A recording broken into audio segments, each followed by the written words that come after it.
इस वीडियो में हम बात करने जा रहे हैं कनकेविटी के हवाले से और कर्व स्केचिंग के हवाले से। फर्स्ट डेरिवेटिव हमने देखा है कि वो फंक्शन के हवाले से हमें बता रहा होता है कि फंक्शन इंक्रीज कर रहा है या डिक्रीज कर रहा है। जो कनकेविटी है इसका एक अपना मकसद है जो कि अभी हम देखेंगे। एक सूरत हाल आप देखिए, मिसाल के तौर पे ये सूरत हाल आप देखें। इसमें आप देख रहे हैं कि इस जगह पे स्लोप क्या है, पॉजिटिव। फिर क्या है, स्लोप पॉजिटिव भी है लेकिन कम हो रही है, स्लोप स्लोप कम हो रही है। एक वक्त आएगा कि स्लोप 0 हो जाएगी, फिर स्लोप नेगेटिव हो जाएगी और फिर स्लोप इस तरह से हो जाएगी। तो आप देख रहे हैं कि एफ डैश एक्स पॉजिटिव से नेगेटिव की तरफ जा रहा है।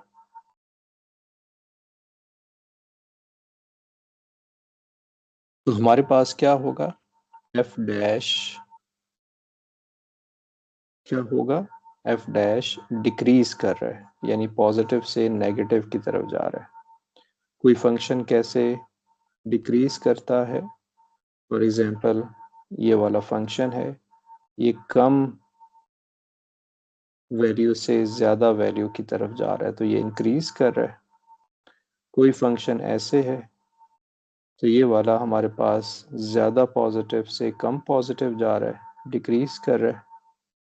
इसी तरह से अगर कोई फंक्शन इस तरह का है तो ये कम नेगेटिव से ज्यादा नेगेटिव जा रहा है, इसका मतलब है डिक्रीज कर रहा है ये।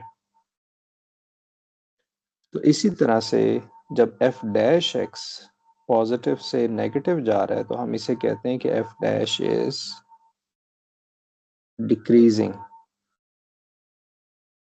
इसका मतलब होता है कि एफ डैश इज डिक्रीजिंग। जब एफ डैश डिक्रीज कर रहा था तो आप देखते हैं कि जो कर्व है ये क्या है, कनकेव डाउन है, कनकेव डाउन, यानी ये एक प्याला है जो कि उल्टा पड़ा हुआ है। एक और सूरत हाल आप देखिए, ये वाली सूरत हाल देखें। इसमें आप देख रहे हैं कि पहले स्लोप क्या है, नेगेटिव, फिर नेगेटिव, फिर पॉजिटिव, फिर ज्यादा पॉजिटिव यानी स्लोप पॉजिटिव है। तो इस केस में क्या हो रहा है कि एफ डैश जो है वो इंक्रीज कर रहा है क्योंकि वो नेगेटिव वैल्यू से उसकी जो स्लोप है वो नेगेटिव से पॉजिटिव की तरफ जा रही है, ज्यादा पॉजिटिव की तरफ जा रही है। तो F dash is increasing, negative से पॉजिटिव जा रहा है।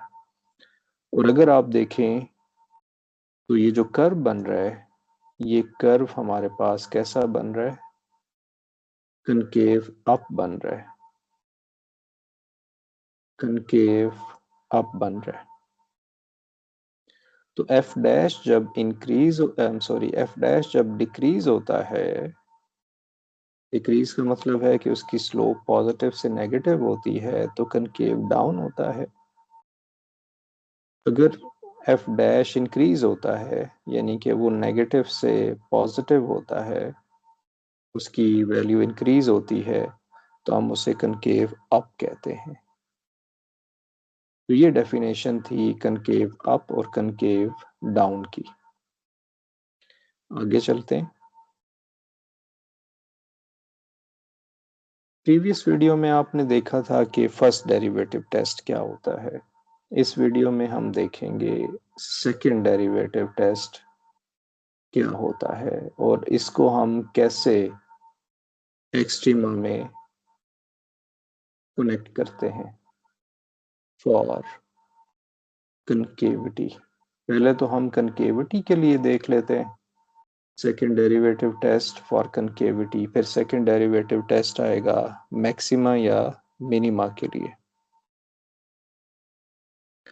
सपोज के जो फंक्शन f है ये डिफरेंशिएबल है और ये ट्वाइस डिफरेंशिएबल होगा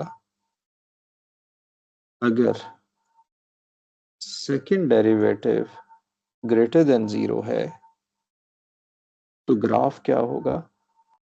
graph f is concave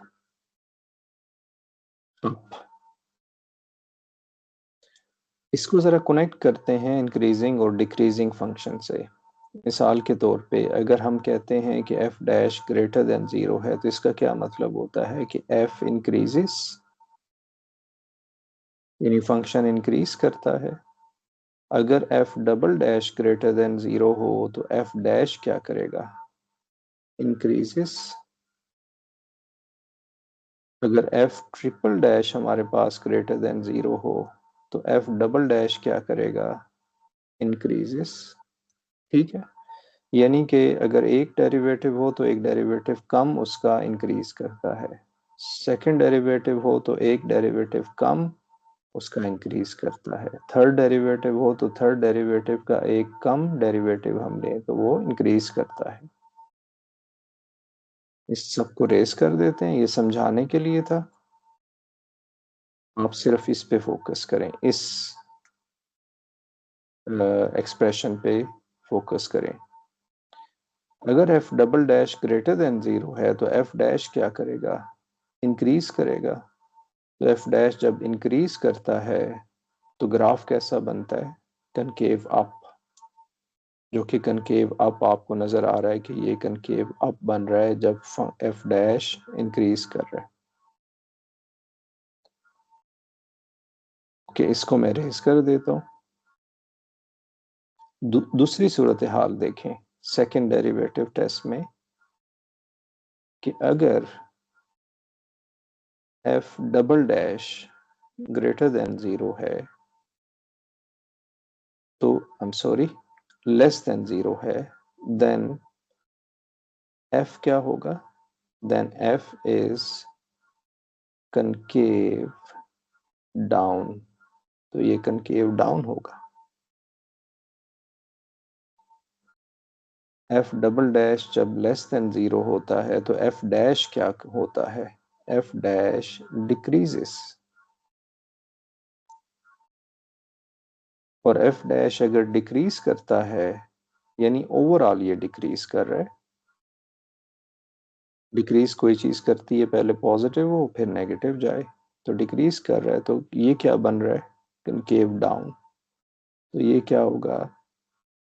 f is concave down, यानी कि प्याला जो है वो उल्टा पड़ा होगा।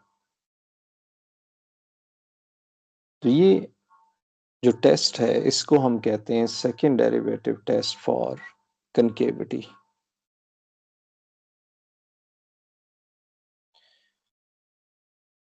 एक सूरत हाल ऐसी बनती है कि जहां पर हमारे पास कनकेविटी चेंज हो रही होती है, उसको भी हम डिस्कस कर लेते हैं। ओके, उसे हम कहते हैं पॉइंट ऑफ इन्फ्लेक्शन।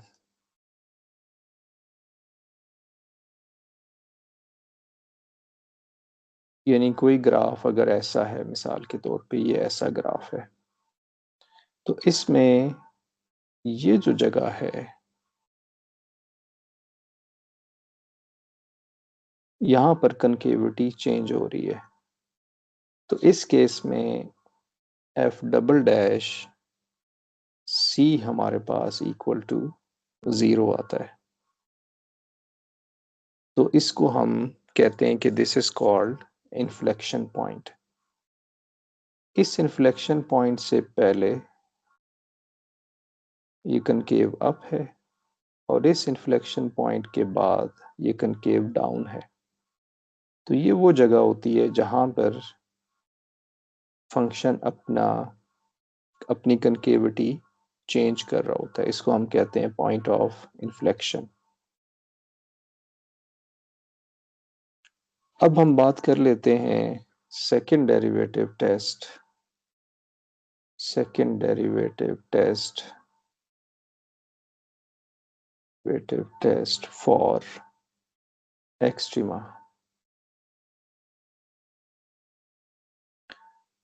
सबसे पहले आपने देखना होता है कि if f dash c is equal to 0 यानी क्रिटिकल पॉइंट्स होने चाहिए, और सेकेंड डेरिवेटिव हमारे पास क्या होना चाहिए, लेस देन 0 होना चाहिए।